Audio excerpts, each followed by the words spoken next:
Que Dios le bendiga en esta tarde, hermano. Así como está puesto de pie, voy a pedirle que cierre sus ojos y vamos a hacer una oración para que sea Dios quien hable a nuestras vidas en esta tarde. Padre, nos acercamos delante de tu presencia. Disponemos nuestras vidas, nuestras mentes, nuestros corazones a que tu palabra hable a nuestras vidas, Dios.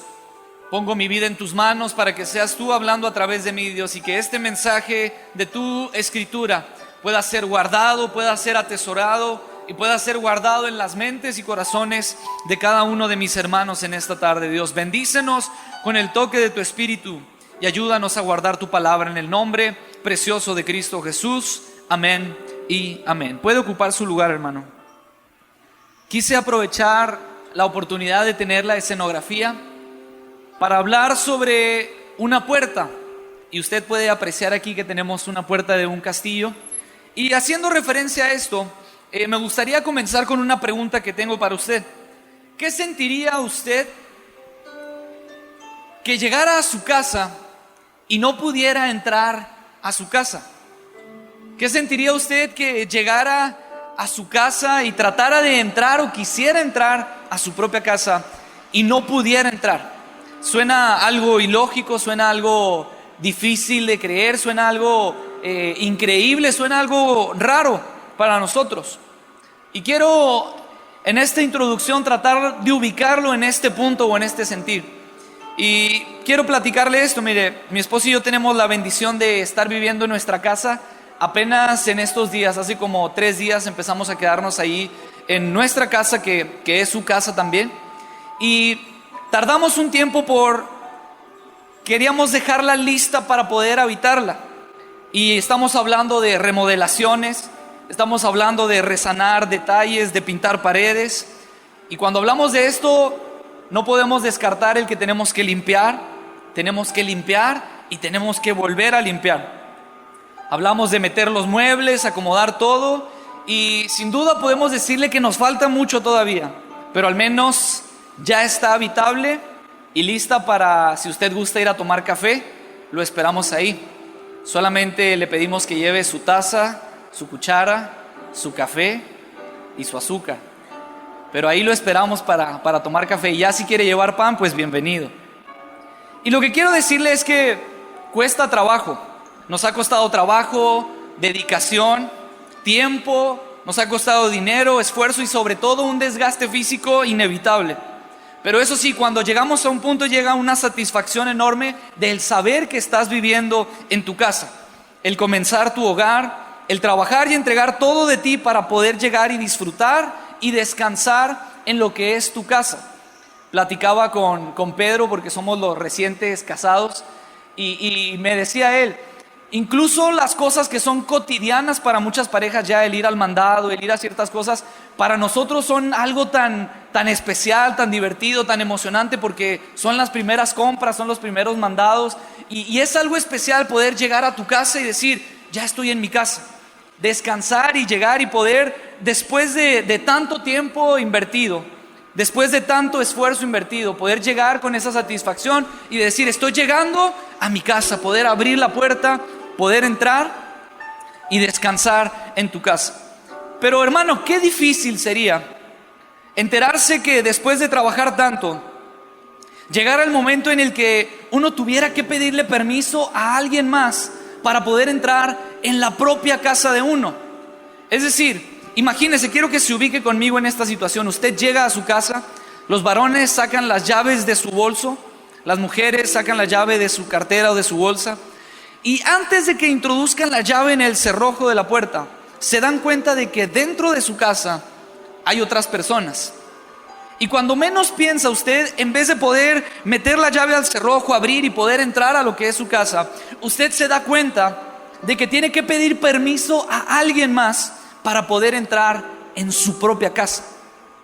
Yo le pregunto, no sé cuál sería su reacción, porque hay personas aquí que son tiernas, que son dóciles, que saben hablar y que saben manejar situaciones difíciles, y tal vez si se enteraran de que alguien ajeno a su casa está allí, pues tal vez tocarían y le pedirían de manera atenta que se retirara para poder ellos entrar en su habitación. Pero tal vez otros se enojarían, llamarían a la policía, harían el coraje, incluso podrían llegar hasta los golpes para tratar de sacar a la gente que está dentro de su casa. Qué difícil y qué ilógico suena esto. El saber que es tu casa, el saber que es tu propiedad, el saber que te pertenece a ti y que tengas que tocar la puerta y pedir permiso para que te dejen entrar. Suena ilógico, suena irreal, suena increíble. Y uno pensaría, ¿en qué momento sucedió algo así? Quiero que así como está sentado, vaya en su Biblia y me acompañe a Apocalipsis, el capítulo 3, versículo 20.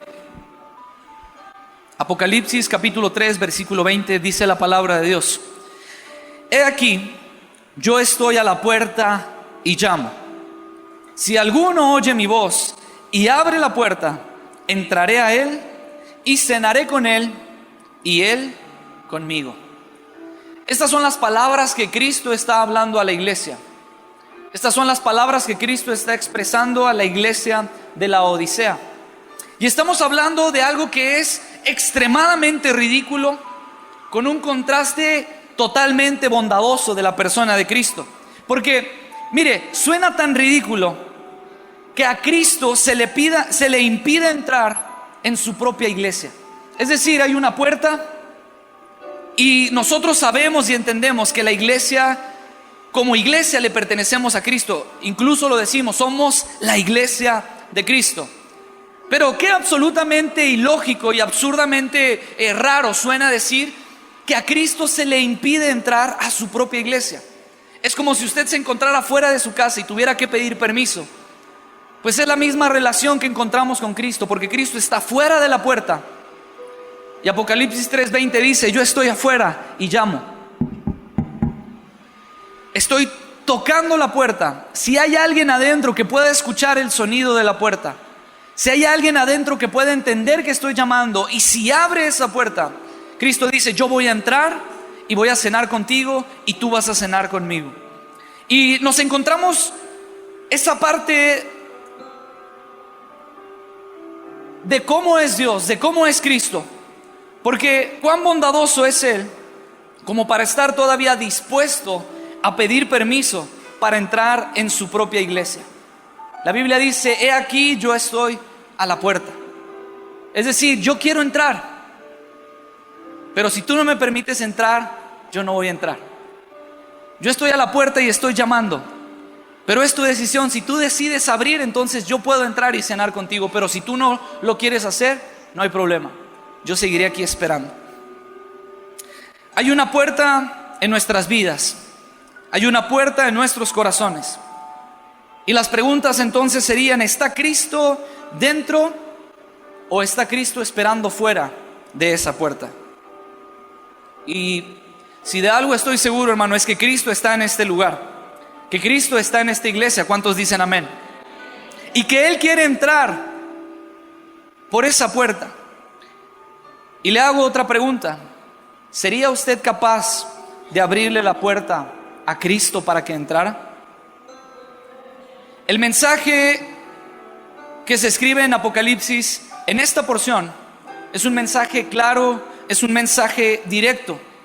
Dentro de esta asombrosa carta de revelación que Juan escribe siendo inspirado por el Espíritu Santo y siendo dirigido por Cristo para escribirla, lanza un mensaje que es directo, un mensaje que es oportuno. Y es necesario entender esto: es un mensaje que no es escrito y que no es lanzado para personas que no conocen de Cristo. Yo quiero preguntarle: ¿cuántos de aquí conocen a Cristo? ¿Cuántos de aquí conocen a Cristo? Este mensaje no es para personas que no han conocido de Cristo. Es decir, este mensaje que Juan ha escrito no es para personas que nunca han encontrado la verdad de Dios. No es para personas que nunca se han encontrado con el amor de Cristo. No es para personas que no han caminado por el camino, que no han entendido la verdad y que no han aceptado la vida eterna. No es para personas inconversas, como muchas veces utilizamos o hemos leído este pasaje. Porque lo interesante de esta porción bíblica es que Juan está escribiendo, guiado por el Espíritu Santo y dirigido por Cristo, un mensaje específico para la iglesia de Cristo. Colosenses capítulo 2, versículo 1 dice: Os saluda Epafras, el cual es uno de vosotros, siervo de Cristo, siempre rogando encarecidamente por vosotros en sus oraciones, para que estéis firmes, perfectos y completos en todo lo que Dios quiere.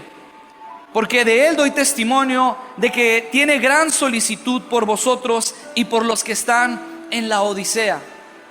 Estamos hablando de una iglesia que había sido cuidada, que tal vez había sido engendrado, que había sido plasmada por Epafras, y sin duda alguna, guiada, analizada y cuidada por el apóstol Pablo. Colosenses el capítulo 2 versículo 1 dice: porque quiero que sepáis cuán grande lucha sostengo por vosotros y por los que están en la Odisea. El mensaje que Juan escribe es el mensaje para la iglesia de la Odisea. Es una iglesia que había escuchado, que había recibido, que había entendido el mensaje de Cristo, que había aceptado la fe en su corazón, que había decidido caminar y seguir el rumbo por donde Cristo le marcara. Pero llega un punto en la vida de esta historia en la que el mismo Cristo necesita hablar y pedirle que ponga atención en ciertos detalles que está viviendo y ciertos detalles que está pasando. Era una iglesia que había fundado Epafras posiblemente. Era una iglesia que había sido cuidada por el apóstol Pablo, que había sido batallada, que Pablo mismo había luchado, había intercedido, había orado por ella para que la iglesia se mantuviera firme en el rumbo de la fe, como lo hacía Pablo con cada una de las iglesias. Pero quiero que entendamos este punto. Era una iglesia que había conocido del amor de Dios. Era una iglesia que había conocido del amor de Cristo. Era una iglesia que decía: ¿conoces a Cristo? Sí, sí lo conozco. Me han predicado del evangelio, he aceptado a Cristo en mi corazón, conozco de Cristo. Y esa es esta iglesia a la que Dios, a la que Cristo, a la que Jesús está hablando y está tocando. Qué increíblemente ilógico suena esto de decir: ¿cómo es posible que una iglesia que había aceptado a Cristo en su corazón llegara al punto de que tuviera tantas cosas dentro, pero Cristo estuviera fuera? Que Cristo estuviera fuera de la puerta, tocando, esperando para que alguien lo escuche y que alguien le dejara entrar. Esta historia se repite. Y hermano, Cristo sigue a la puerta de muchas iglesias o de muchas personas. Y Él está particularmente fuera esperando con la misma actitud, tocando, esperando que alguien escuche su voz, esperando que alguien escuche el sonido de la puerta para que abra y lo deje entrar. Le pregunto: ¿estará Cristo llamando a nuestra puerta? Hemos entendido, se nos ha enseñado que nosotros somos la iglesia. Usted y yo somos la iglesia. La iglesia no es el piso, la iglesia no es el edificio, la iglesia no son las ventanas, los músicos, la iglesia no son los instrumentos, la iglesia somos todos nosotros. Usted y yo conformamos la iglesia. Esto es el templo de Dios, pero la iglesia somos usted y yo. Y este mensaje va dirigido a una iglesia. ¿Estará Cristo entonces llamando a nuestra puerta? ¿Estará Cristo tocando en nuestro corazón una vez más, diciendo: aquí estoy, tocando, si alguien me escucha, por favor ábrame? Quiero que a la luz de estos pasajes de Apocalipsis, el capítulo 3, veamos cuáles son las características de una iglesia o una persona que necesita que Cristo entre una vez más. Número 1, una iglesia que no es ni fría ni caliente. Apocalipsis capítulo 3, versículos 15 y 16. Yo conozco tus obras, dice Cristo, que ni eres frío ni caliente. Ojalá fueses frío o caliente, pero por cuanto eres tibio y no frío ni caliente, te vomitaré de mi boca. Me llama la atención, hermano, porque cuando Cristo está dictando de alguna manera la carta que Juan está escribiendo en el Apocalipsis, estas cartas van dirigidas a ciertas iglesias. Y cuando Juan está escribiendo, hay algo notable que nosotros encontramos en el Apocalipsis. Y vemos que a las iglesias hay algo de reconocerles.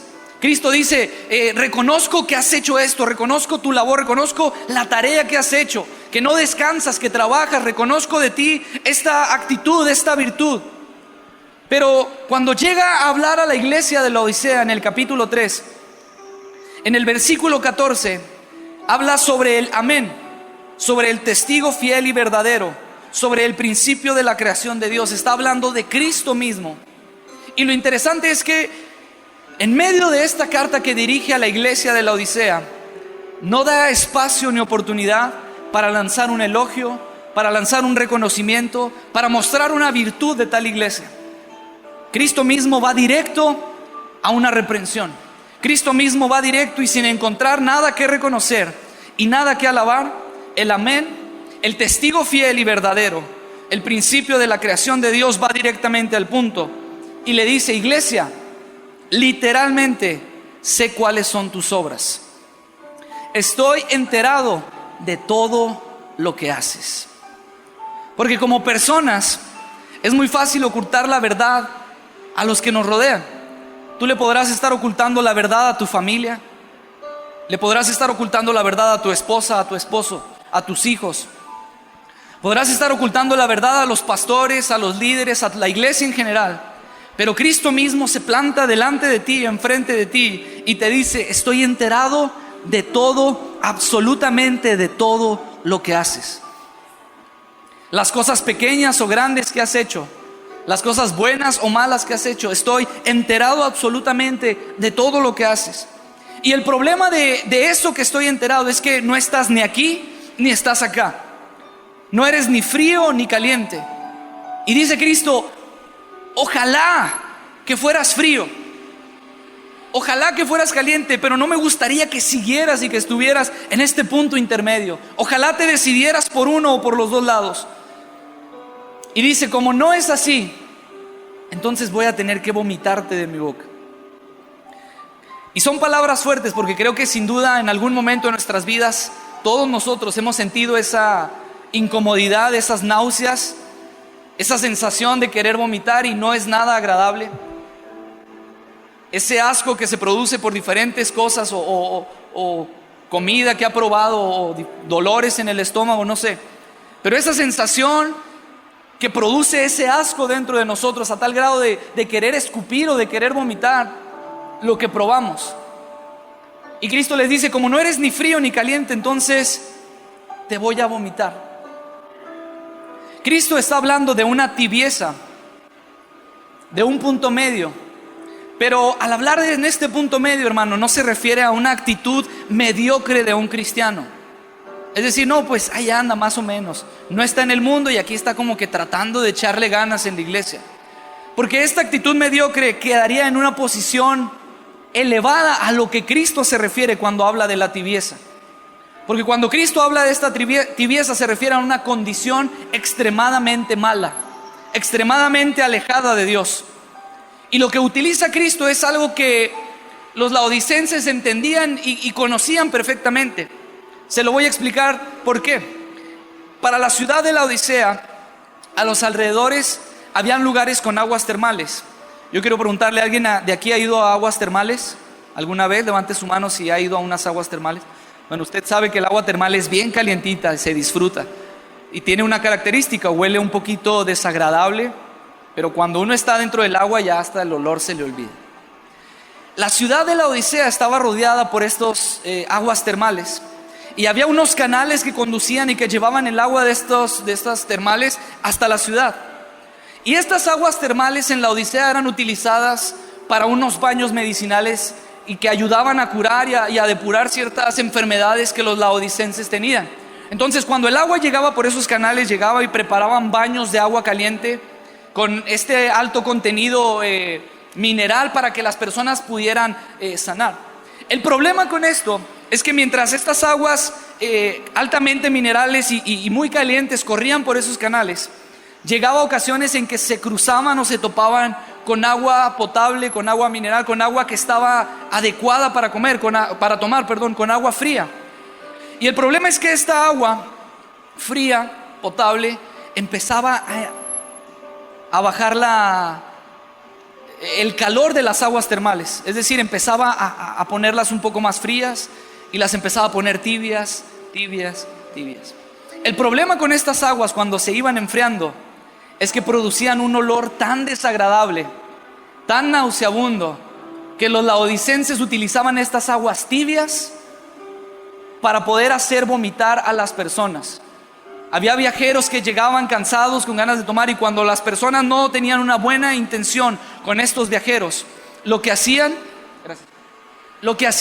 es que llegaban y les daban estas aguas tibias, altamente minerales, con un olor y con un sabor a azufre. Y cuando las probaban, inmediatamente sentían esa repulsión y esas ganas de querer vomitar. Provocaban un vómito a propósito. Cristo hace esta comparación porque los laodicenses entendían muy bien esta referencia. Y les decía: mira, el agua tibia no me sirve para nada. Por eso dice: prefiero que seas frío o que seas caliente.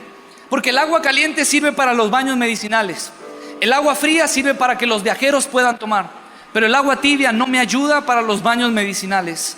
Y el agua tibia no me ayuda para que los viajeros puedan tomar. Estás en un punto intermedio en el que no me sirves. Y no solamente no me sirves, sino que es desagradable para mí. Tiene un olor putrefacto, tiene un olor nauseabundo, tiene un sabor más desagradable aún. Esa sensación era la que Cristo estaba hablando. Un escritor dice: no hay nada más mareante en el mismo lugar que el agua termal fuertemente mineral que está tibia. El agua tibia no servía para nada. Y me llama la atención que Cristo empieza a hablar a la iglesia de Laodicea, hermano, y empieza a hacer esta comparación entre lo caliente y lo frío. Pero Cristo no empieza a mencionar los pecados de la iglesia de Laodicea.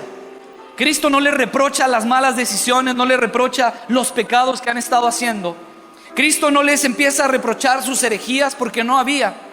Cristo no les empieza a reprochar las idolatrías, porque ni siquiera esto existía. Y es notable entender que la idolatría es con lo que más había batallado y ha batallado la iglesia y el pueblo de Dios. Pero en esta ocasión Cristo está hablando a su iglesia y no le habla ni de sus pecados, ni de sus herejías, ni de otra cosa. Pero el testigo fiel y verdadero se acerca a la iglesia y le empieza a hablar de una sola cosa: su actitud. La actitud de una iglesia que había cambiado, la actitud de una iglesia que antes era y que ahora se había desviado. En el campamento nos tocó escuchar una predicación del hermano José Luis Ramírez, y a mi esposa y a mí se nos quedó muy grabada la frase: la actitud hace la diferencia. Una buena actitud marca la diferencia, una mala actitud marca la diferencia en las personas. Incluso cuando estábamos limpiando en la casa, llegaba el momento en el que ya nos sentíamos cansados, un poquito fastidiados, ya con sueño, con hambre. Y ya cuando nos queríamos echar para atrás, ella me decía: actitud hace la diferencia. Y ahí está uno tratando de barrer con actitud.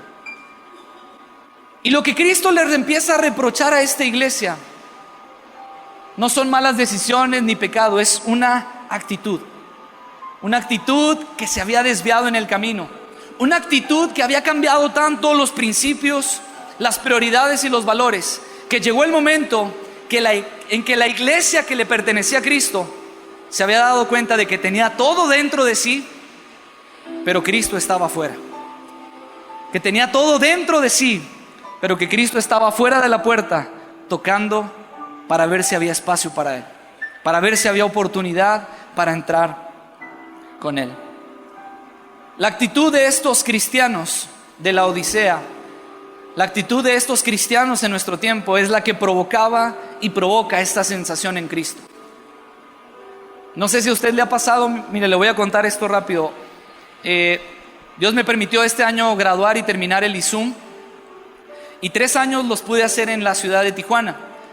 Algunos de las personas que están más cercanas a mí o que me vieron antes de irme a ISUM se dieron cuenta de que después de que regresé del primer ISUM, regresé un poquito más bendecido y con el territorio más ensanchado.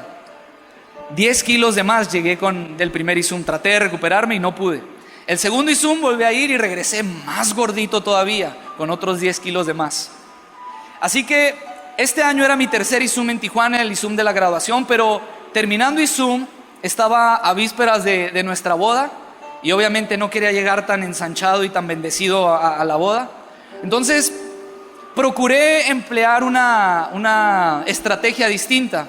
Y mientras todos en la mañana desayunaban sus chilaquiles con huevito y frijolitos, yo fui y compré un cereal de esos Special K y leche light. Y pedí que me guardaran la leche en el refrigerador, y en las mañanas, mientras todos disfrutaban su delicioso desayuno, otros 2 amigos bendecidos también, y yo, los 3, desayunando cereal. Hubo una ocasión en que se atravesó el fin de semana y dejamos la leche en el refrigerador. No supimos por qué, pero el lunes que nos servimos nuestro plato nosotros de cereal, al dar los 3 el primer bocado, nos dimos cuenta de que la leche se había hecho mala. Y yo creo que a algunos de ustedes les ha pasado esa terrible sensación cuando uno con todo el gusto y disposición va a comer ese cereal que no sabe a nada, y se mete la cucharada y se da cuenta de que sí sabe, pero no sabe rico. Y es una sensación de querer escupir el cereal, de querer escupir la leche, de no aguantar el sabor tan desagradable que está dentro de la boca, y de querer escupirlo y de querer tirarlo. Esta sensación es de la que Cristo está hablando.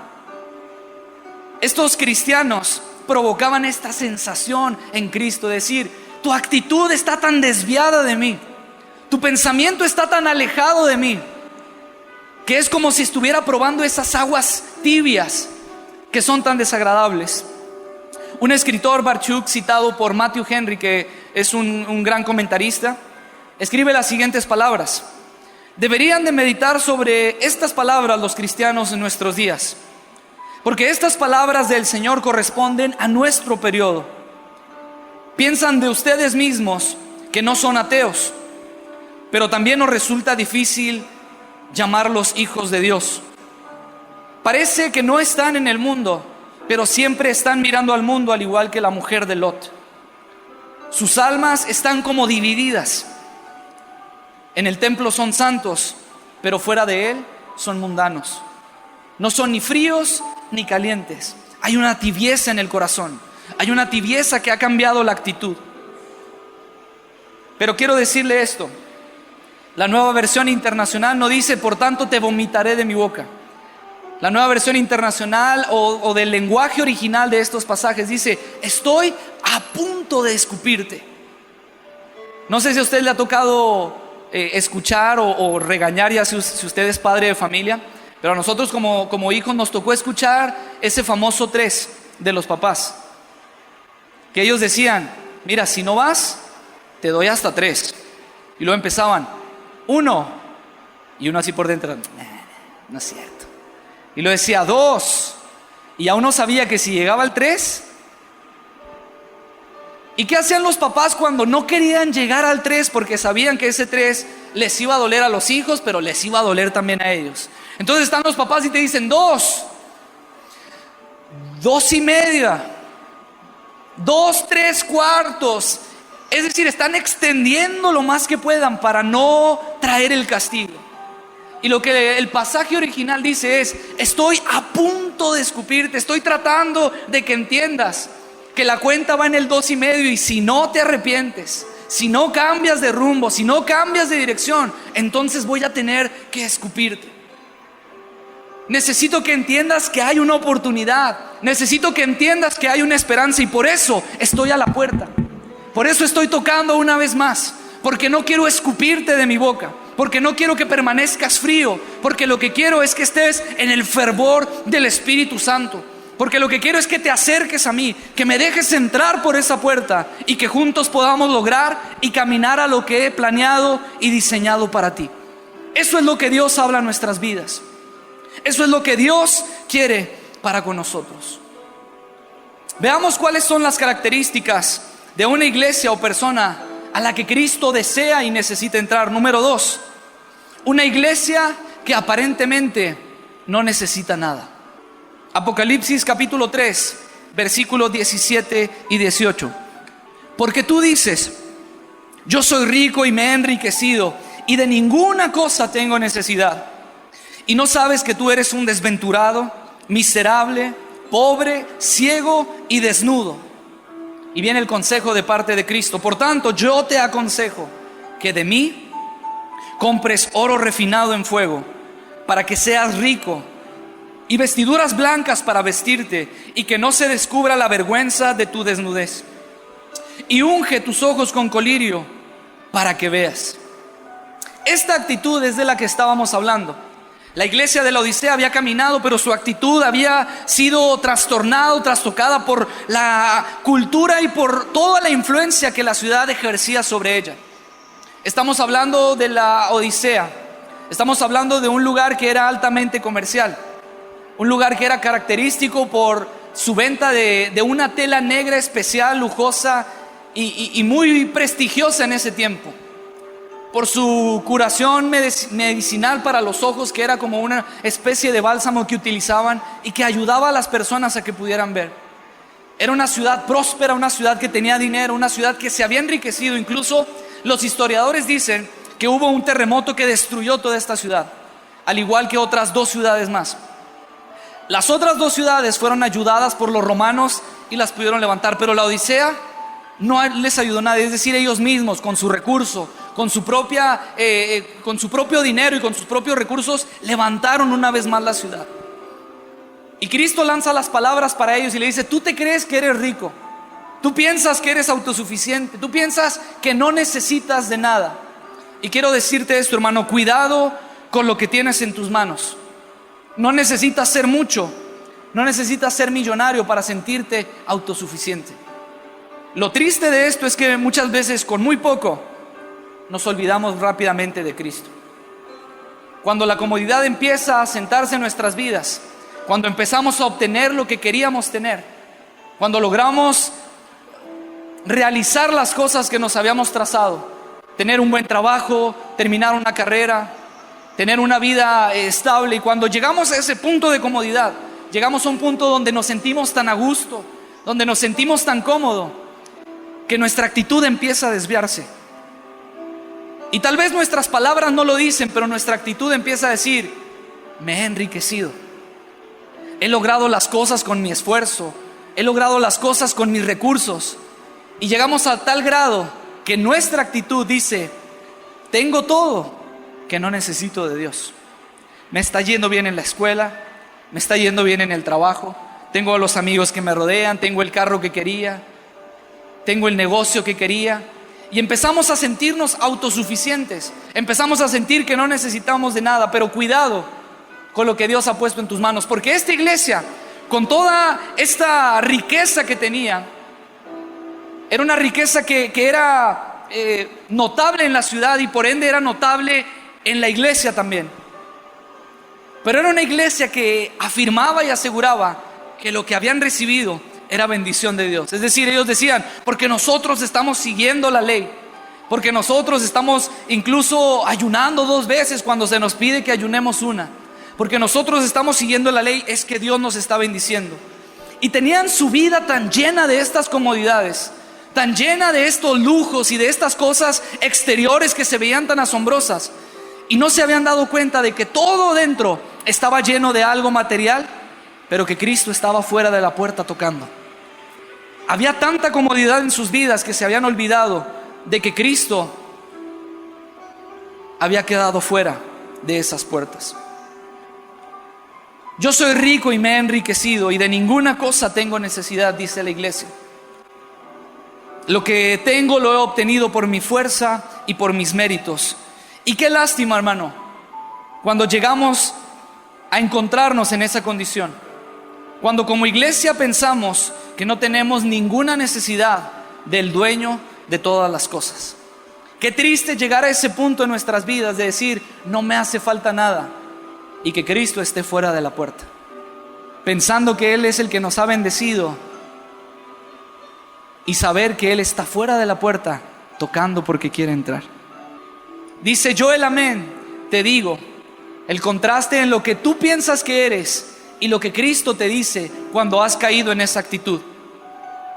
Yo el amén te digo que eres miserable, que eres digno de lástima, que eres un menesteroso. El menesteroso es más bajo que el pobre, porque mire, el pobre solamente carece de bienes, pero el menesteroso es aquel que tiene que mendigar para poder sobrevivir. Y les dice: tú eres un menesteroso. Y no obstante con esto, Cristo va más allá y dice, está ciego, y empieza a darle una referencia de las cosas que completamente ellos entendían. Hablando de esa medicina que ellos tenían para los ojos, dice, tú te crees mucho porque tienes esa medicina, pero yo te digo que estás ciego.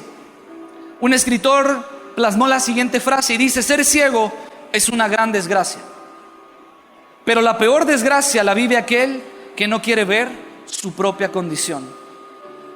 Puedes ver, pero no quieres ver tu propia condición. Te es más fácil ver la condición de los demás, te es más fácil hablar de los demás, te es más fácil criticar a los demás, pero no ves tu propia condición, no ves cómo estás tú. Y todavía Cristo va más allá y dice, estás desnudo. A pesar, le digo, de ser una ciudad famosa por su industria en esta lana negra, por sus costosas y elegantes vestiduras en este tejido, Cristo les hace ver su desnudez espiritual y dejar descubierta su vergüenza. Por más que te pongas el traje fino, la ropa más costosa, la ropa más elegante que pudieras tener, Cristo dice, estás desnudo. Hay una desnudez espiritual que descubre tu vergüenza, que descubre tu pecado, que descubre tu actitud, que descubre tu manera de pensar, que está tan alejada de lo que es Dios y de lo que Cristo quiere para ti. Piensas que tienes todo, pero en realidad no tienes nada. Y puedes tener todo lo que necesitas, pero si Cristo está fuera de la puerta, no tienes nada. Y está lo contrario, hermano. Puede faltarte todo lo que aparentemente necesitas, pero si Cristo está dentro de esa puerta, no te hará falta nada. Si Cristo está dentro de esa puerta, por más que las personas te digan, no te hará falta nada. Si Cristo está dentro de la puerta, puedes estar tranquilo, puedes estar confiado y puedes estar seguro que Él será tu proveedor y que la bendición entonces vendrá del cielo. ¿Alguien puede alabar en esta tarde el nombre de Cristo? ¿Alguien puede dar un aplauso al Rey de Reyes y Señor de Señores?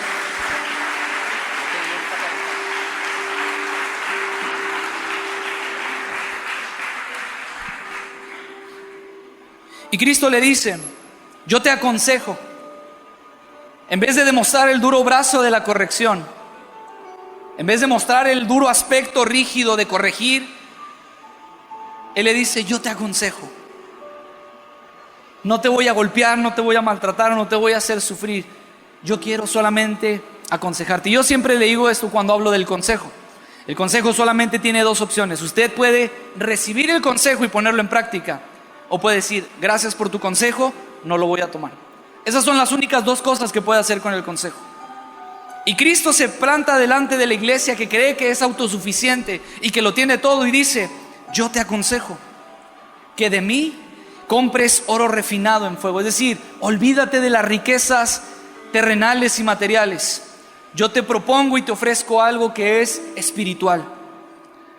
Te propongo las vestiduras blancas, más lujosas que las vestiduras de lana negra que te hacen ver elegante y refinado.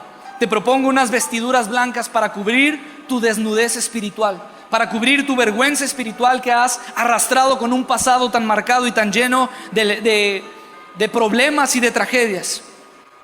Y por último te dice, te recomiendo el colirio para tus ojos, para que esa ceguera espiritual que tienes pueda ser quitada, pueda ser arrancada y puedas ver las bendiciones que yo tengo para ti. Cristo hace la marcada diferencia entre todo lo que el mundo ofrece y lo que Él tiene para nosotros. Y sin duda, hermano, usted y yo podemos estar completamente seguros, con nuestra convicción y con nuestra seguridad, de que lo que Cristo tiene para nosotros es mucho mejor que lo que el mundo nos puede ofrecer. Que lo que Cristo ha planeado y diseñado para nosotros no tiene comparación con lo que el mundo, con todo su lujo y con toda su riqueza, nos puede ofrecer a usted y a mí. Veamos cuáles son las características de una iglesia o de una persona a la que Cristo necesita entrar. Número 3 y último, una iglesia que es indiferente. Apocalipsis capítulo 3 versículo 19 en su Biblia. Yo reprendo y castigo a todos los que amo. Sé pues celoso y arrepiéntete. La Nueva Traducción Viviente dice de la siguiente manera: yo corrijo y disciplino a todos los que amo. Por lo tanto, sé diligente y arrepiéntete de tu indiferencia. Y quiero que vayamos paso a paso. Las palabras reprender y castigar, como lo menciona la Reina Valera 60. La palabra reprender y castigar se refiere a reprender como declarar convicto. Es decir, cuando Cristo habla de reprender, te está señalando y te está ubicando y te está diciendo: estás en una condición de un culpable. Estás en una condición de que has sido reconocido y has sido hallado falto por esta indiferencia, por esta actitud que te ha llevado a otro punto. Y lo primero que Cristo hace es ubicarte en el lugar donde estás. Es decir, tú eres el convicto, tú eres la persona que ha sido catalogada o que ha sido puesta como una persona que necesita ser corregida. Y cuando habla del castigo, el castigar del lenguaje original se menciona como educar a un niño, como educarlo para que vaya por el buen camino. Y en esta parte de educar habla de una corrección. Y Cristo dice: por eso ten ese entusiasmo y cambia de rumbo definitivamente. En otra ocasión habíamos mencionado la diferencia entre remordimiento y arrepentimiento. Cuando uno siente remordimiento es cuando uno sabe que hizo algo mal y que dice: ay, es que no debería haber hecho eso. Ay, no. Está mal lo que hice, yo sé que no lo debería haber hecho. Y siente esa culpa dentro de sí, ese remordimiento. Pero cuando se presenta la oportunidad, lo vuelve a hacer y lo sigue haciendo. Eso es el remordimiento. Cada vez que lo hace, se siente mal, pero solamente hay remordimiento en su corazón. Es decir, sigue caminando por el mismo rumbo. Pero cuando hay arrepentimiento, llega el punto en el que dice: estoy mal, hice mal, reconozco que hice mal, Dios me ubicó en el punto que estoy mal. Y arrepentimiento es dar la vuelta y no seguir caminando por ese camino, sino tomar una dirección nueva.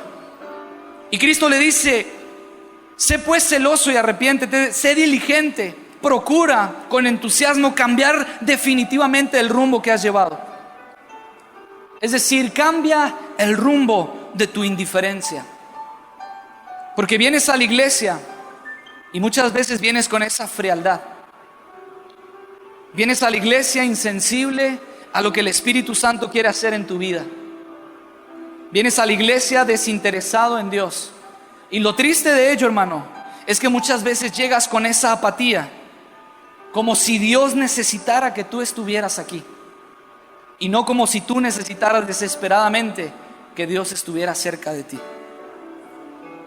Estamos hablando de una iglesia, de una persona, de un corazón al que Cristo necesita entrar, de una persona o de una iglesia a la que Cristo desea entrar.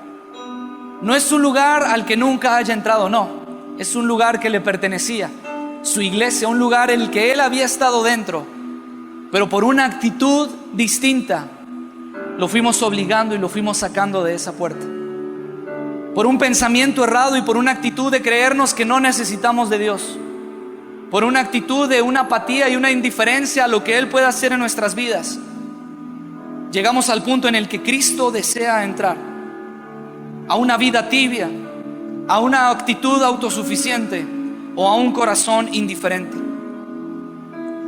Y lo glorioso de esto es que a pesar de que tu vida y mi vida le pertenecen a Cristo, Él dice: aquí estoy afuera. Estoy esperando a que escuches mi voz. Estoy esperando a que decidas abrir a ese lugar que un día ocupé y que la actitud que has tenido me sacó de ese lugar. Pero yo sigo aquí esperando y voy a seguir tocando las veces que sea necesario y voy a seguir llamando las veces que sea necesario, porque si tú escuchas mi voz, si tú llegas a escuchar el llamado y abres la puerta, entonces yo voy a entrar contigo y voy a cenar contigo. Quiero invitarlo a que se ponga de pie en esta tarde. Cristo está llamando a la puerta,